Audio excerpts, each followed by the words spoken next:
Each and every Monday is $9 Monday at WagerTalk.com, and all daily picks packages are priced at only $9, including 5% best bets normally priced at $35. As an added bonus, any picks packages loaded early for overnight Tuesday or action during the week will also be priced at $9 until midnight on Monday. So make sure to take advantage of getting these $25 and $35 picks for only $9 before the clock strikes 12 and they return to regular price.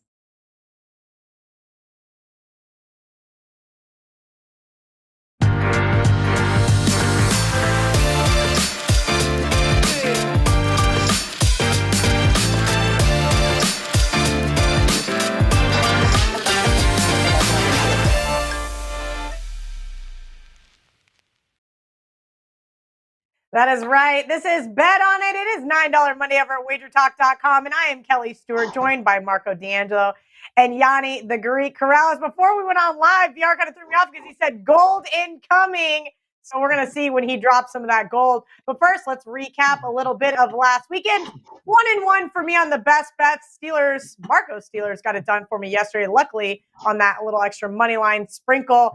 But unfortunately, the Houston Cougars only played one half of football against Cincinnati. So I am now 17-10 on the season. VR is a pending teaser with New England tonight. He is 48-40. Marco, 52-39-1. That brings our show to 117-89-1. It pays to listen to Bet On It. If you are not watching us with all of our free content over at WagerTalk.com, well, then you're probably not watching the show, and you are missing out on free money. Marco, I'll go to you first. How was your weekend? Well, Kelly, last Monday, I told it like it was. I came off my worst year of the season. We bounced back nicely. We had a 5-1 Saturday and Sunday in football, 14-7 over the last 6 days. Taking it slow, grinding a day at a time, and back on track. So I'm happy where we're at and heading into the new week. Finish off this week with hopefully a winner on Monday Night Football, and then just keep it going. Now that the college football's done, but the bowls, this is when I can start really digging into college basketball and the NBA. And I'll be honest, I love college basketball, but my time is once they get into college or conference play. That's where I love college basketball. So we're right around the corner. I'm with you too there, Marco. Yep, January is the basic time I started. I started looking now. I'm going to look this afternoon, start to keep an eye on some things. Same thing with NBA, but you're right. January is college basketball starting for me. Why? Because I love bowl season. I've already made a couple of bowl bets, and it's been fun to already see some of these lines start to move. VR yesterday could have been a bloodbath. Absolutely. I went 1-1 on the plays that I gave out on Twitter. I went 3-0 with those double-digit unders, courtesy of Ralph Michaels. But boy, did we see a ton of road favorites just absolutely crush yesterday. You were on the Bengals. You were head-to-head with Marco. Your thoughts on that Bengals bet, and how was the rest of your weekend? Yeah, I lost that one. And honestly, it's a bet I said before. In the past, I wouldn't have made it because usually I would think a team like that is overvalued. But I've since changed the way I approach it. And so it's a bet I would make again. It didn't work out my way. How it turned out, I always check before I come on. Where I sit going into tonight, if I hit this teaser, I go 3-2 for the show. That's pretty much how it went. Over the last 7 days, I'm 8-4 in college football. I'm 5-5 in NFL. That brings me 13-9 in football over the last 7 days, around 60%. Kind of where I should be, probably even a little better, to be honest with you. And long term, still number one overall profit, last 365. So thank you for all your support. And real quickly, before we break down the game, and you got to stick this out because I'm going to share some gold with you for today later. But I got to bring this up so I don't waste time Wednesday when we do our show. Because this is just so important because there's so much content out there. Be careful what you pay attention to and what you watch or listen to. Because, WagerTalk had put out this tweet, which was, saying not something good about my results over the last 30 days or what have you. And someone actually replied to it after reading that I was number one in 2020. I've never had a losing year at WagerTalk, and that over the last 30 days, I was number one with this record. the person actually tweeted, the reply was, you can't make money long term with volume. This is impossible. It can't be done. After reading all that, his notion is you can't bet volume or you're going to lose. When it's like, dude, if and someone like that to have a name like, again, I'm not calling anyone out in particular. What I'm saying, these are prominent people that even so-called influencers in this field that don't understand. If you make a negative EV bet, whether you place one a day or 50 a day, you're going to lose money long term. If you place a positive EV bet, whether you place one or 50 a day, you're going to turn profit long term. The difference is the variance in betting one a day. So if you're betting negative EV plays, betting one a day is not going to save you from losing money. You're just going to lose it slower. Just like if you bet in volume with negative EV, you're just going to lose your bankroll a lot quicker. It's the same if you're positive EV. You can bet one a day. You're just going to take longer to realize the true EV, unlike a bigger sample size, where if you bet volume, you'll get there quicker. So this bettor considers himself a professional and doesn't even realize the number of bets doesn't matter. The quality of bet's the only thing that matters, whether it's positive or negative EV.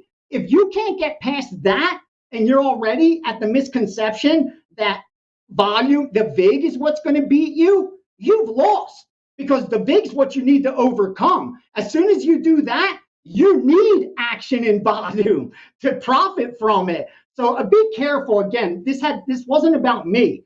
It was about being cautious of what's out there, because again, less than 1% of bettors are profitable.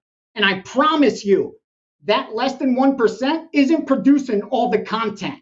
It's the 99% that is losing, that has negative lifetime earnings, that are trying to teach you how to bet. They can't turn a profit betting. Year after year, they lose, and they're telling you how to do it. So be careful, man. Again, numbers don't lie. You don't have to like my voice. You don't have to like what I say, who I am, and nothing like that. Just the numbers. At the end of the day, numbers never lie. Ask your capper what his last 500 bets are, his last 1,000 bets are. If they can't answer that honestly, you got your answer already. So let's go to the Monday night, baby. Monday night, the Patriots at the Bills. Current line is 3 over here on the WagerTalk odds screen. Now, this is my biggest concern for tonight, Marco, is in regards to the total. Now, I've been doing this long enough to know that snow isn't going to make a difference. Rain isn't going to make a difference, but you know what does make a difference? That's right, the wind. This one opened 46, 41, and we're even starting to see 40 and a halves pop up. Are you taking in this weather into your handicap at all as terms of the total or the side? Well, I'm not involved in the side, Kelly, and I want to point out with this game, you said that there's threes out there. This is a game that no matter which side you like, if you like Buffalo, you got to get 2.5. They're out there. You're going to lay minus 120 on the 2.5.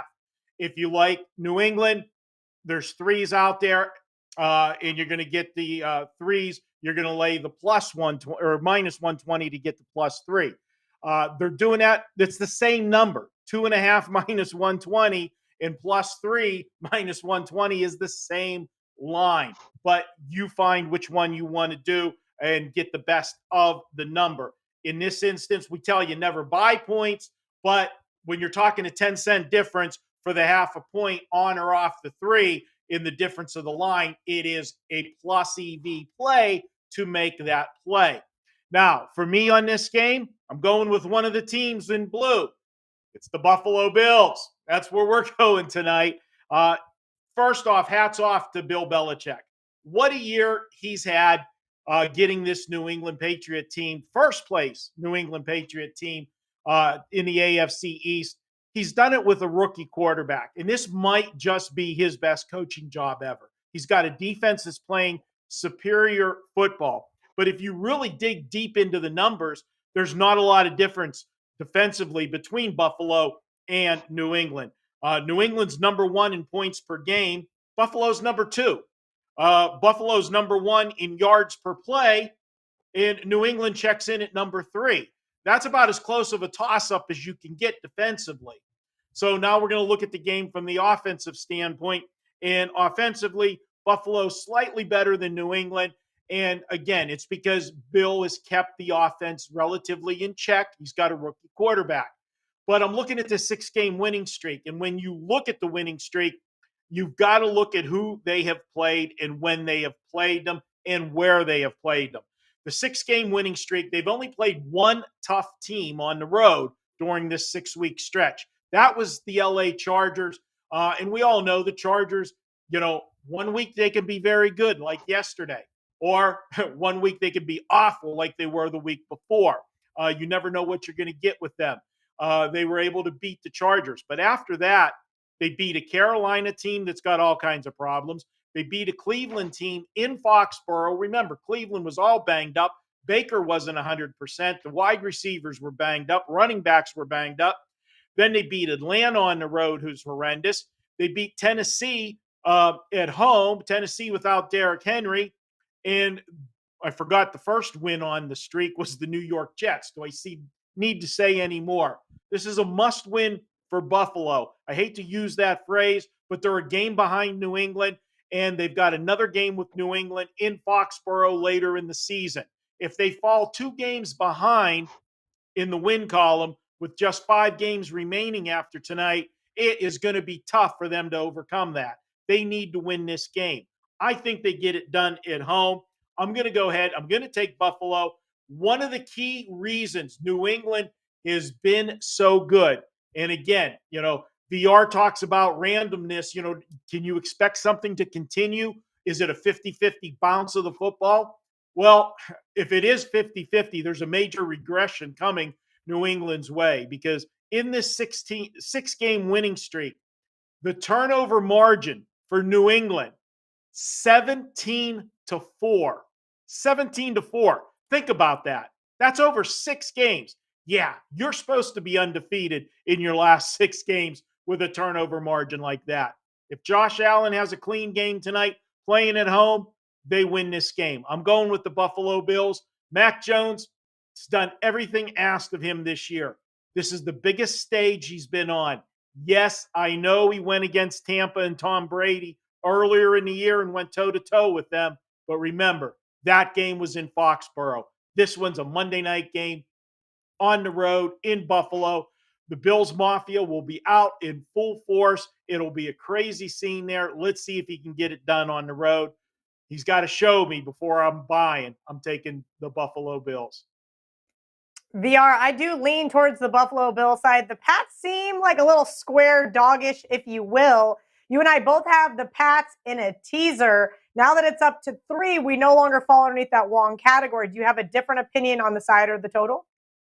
No, and I'm comfortable having that teaser, especially based on where this total is now. I think it's a very good bet we placed at the time. Now, I wouldn't place it tonight because of where the number is, but when we placed it, Kel, we did the right thing.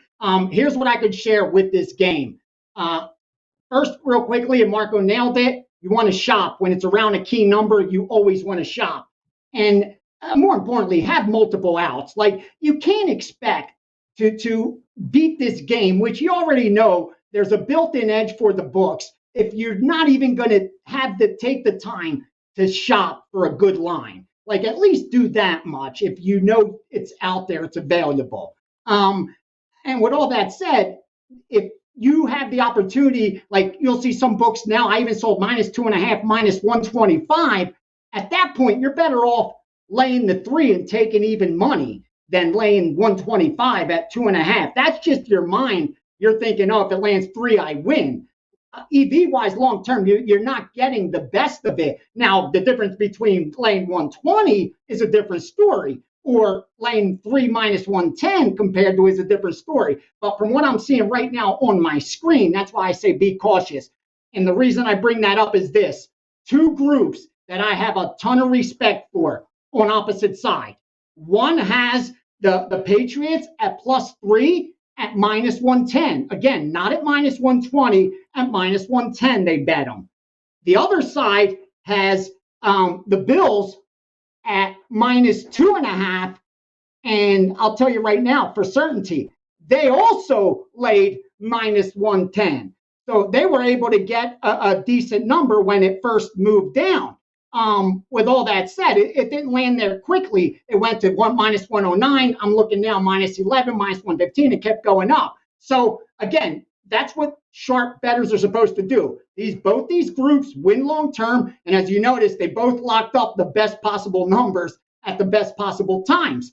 I'm not going to take up more of your time. Here's what my data all shows. Everything Marco said is on point. New England should be overvalued in this spot. They've covered all those games in a row. They outperformed the betting market, and we know they've had a lot of good luck along the way. You're always going to regress towards your mean.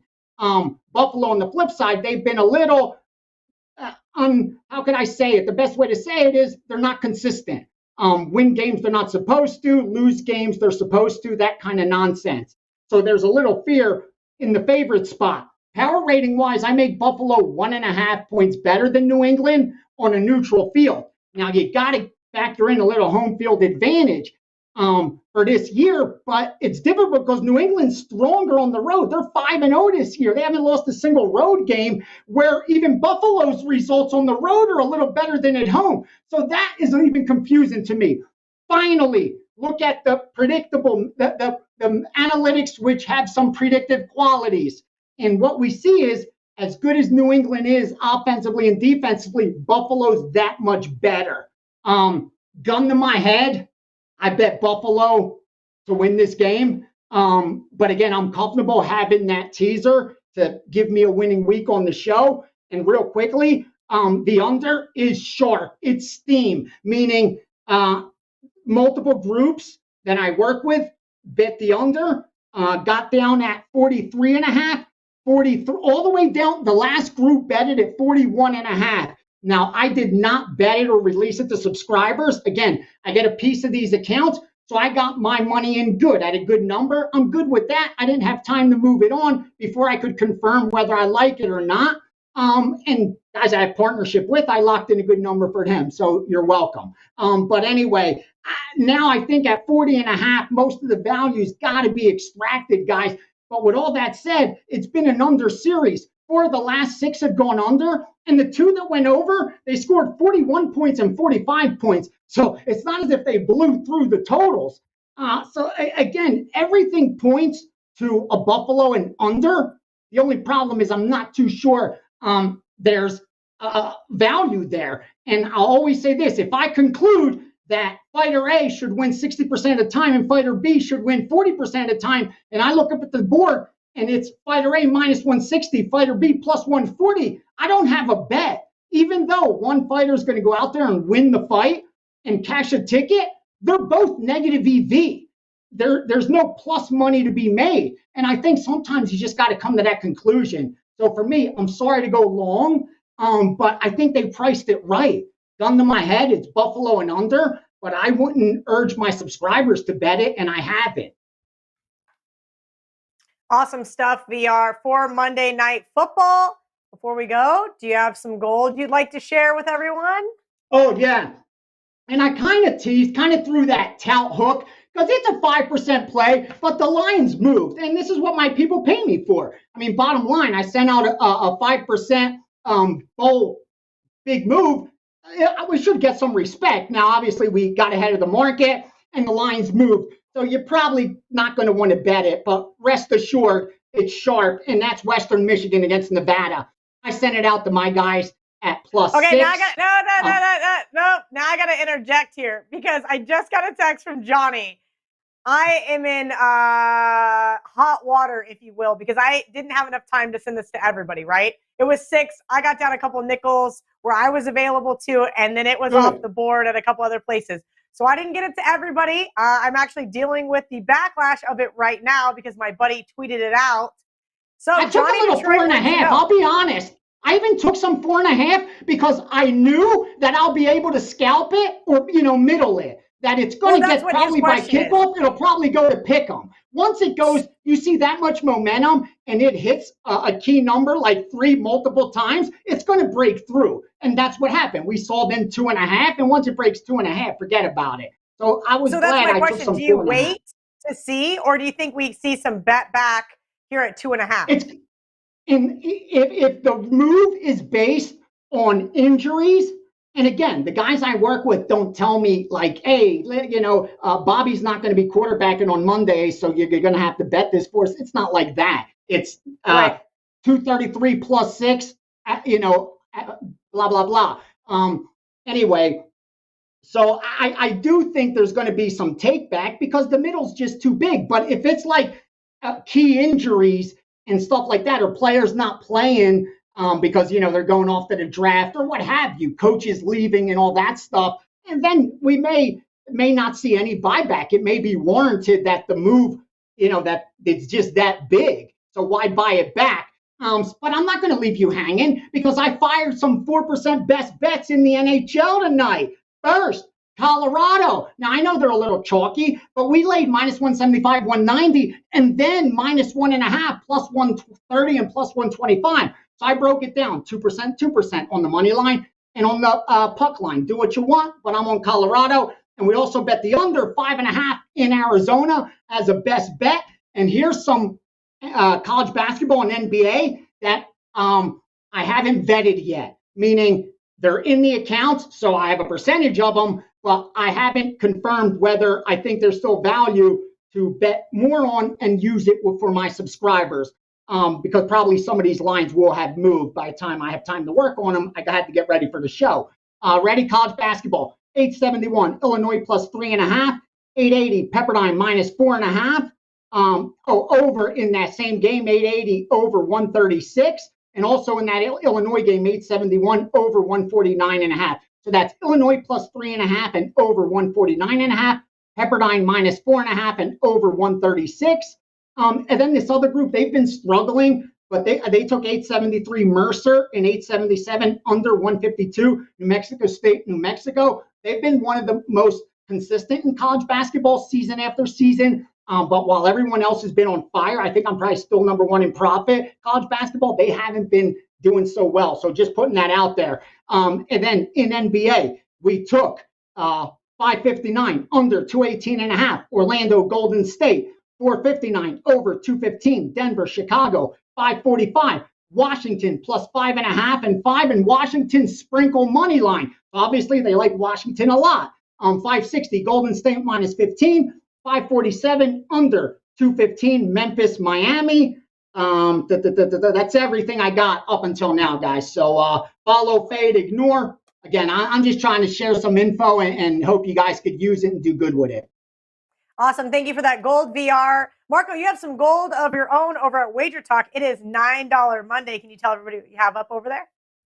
Yeah, Kelly, I've got a big 5% play going for the weekend, or excuse me, for this week in the NFL. I put it up today because I want you to get it now. This line is going to move, and we've got a big detailed write-up on all the reasons why I am unloading on this game. You can pick that up normally $35, and if you wait till after midnight, that's what you're going to pay for it. It's going to be $35. So head over there. And just want to throw one more thing out when A said about shopping. Little tip that I try to tell everybody, when you have the luxury of being in Vegas like we are, and it's the same way offshore as well, and it's the same, in some of the other states.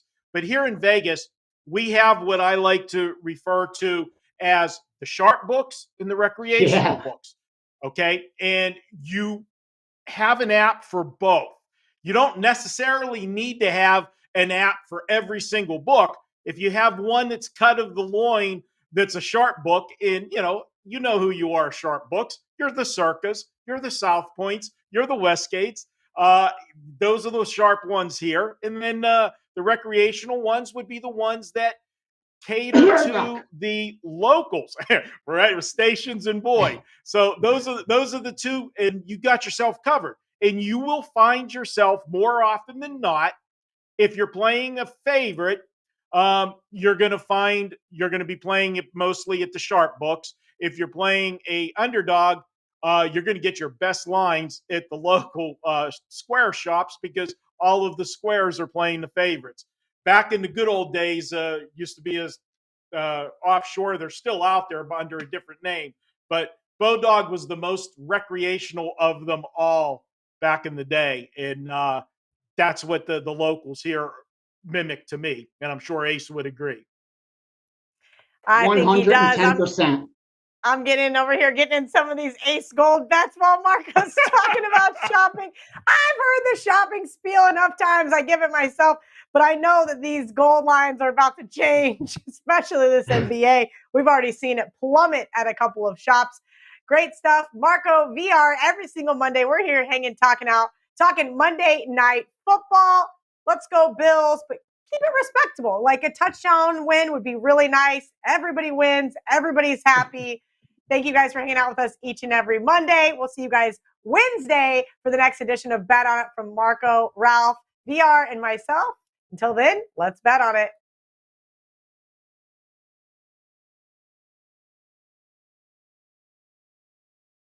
First, we at WagerTalk would like to thank everyone as a record number of you took advantage of our Thanksgiving 7-day special. We hope you enjoyed the convenience of getting your favorite handicappers plays daily during the hectic holiday weekend, and we also know that December can be a crazy month. Now we are offering a rest of calendar year special. Get every NFL, college bowl game, NBA, NHL, college basketball games, and all other sports of your favorite handicapper through December 31st for only $249. The early bird really does catch a worm for this special as it starts the day you sign up. No coupon needed. Pay only $249 today or pay $249 in a few days. The choice is simple. Let's have a great ending to 2021. Each and every Monday is $9 Monday at WagerTalk.com, and all daily picks packages are priced at only $9, including 5% best bets, normally priced at $35. As an added bonus, any picks packages loaded early for Overnight Tuesday or action during the week will also be priced at $9 until midnight on Monday. So make sure to take advantage of getting these $25 and $35 picks for only $9 before the clock strikes 12 and they return to regular price.